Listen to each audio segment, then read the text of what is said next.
Republicans have said they want to cut Social Security and Medicare. How does not every American in the country know that fact? So entitlement reform is a must for us to not become Greece. They want to cut Social Security.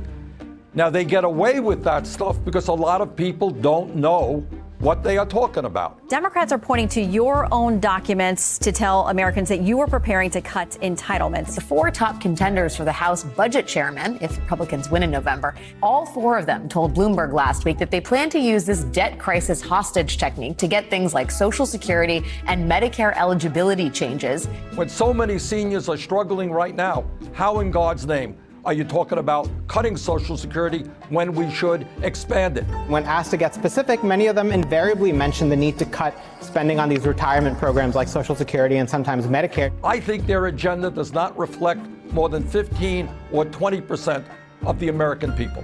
Let's put up a list of some of the prominent Republicans floating this. There's Blake Masters, a Senate nominee in Arizona who recently made waves by calling for privatization of Social Security. Entitlements are going to consume the budget. There's Ron Johnson, the senator from Wisconsin facing re-election, who's called for shifting Social Security from a mandatory program to a discretionary program. We got to turn everything into discretionary spending, so it's all evaluated so that we can fix problems or fix programs that are broken, that are going to be going bankrupt. What does that mean? It means Congress would have to reauthorize it every year or the funding would go away. There's Rick Scott, who several months ago proposed a plan that would put all federal laws on the chopping block every 5 years. Unless Congress passes a law to continue them, those programs would include Social Security. An 11-point plan to rescue America.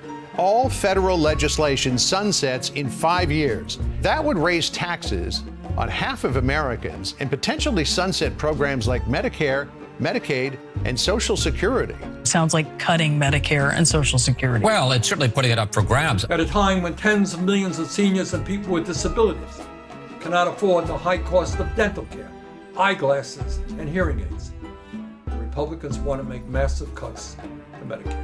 Well, John, that's, of course, the Democrat talking points. It's a No, it's in the plan. It's in the plan. But here's this thing about reality for a second. First off, let's talk about Medicare. But Senator, hang on. John. It's not a Democratic talking point. It's in the plan.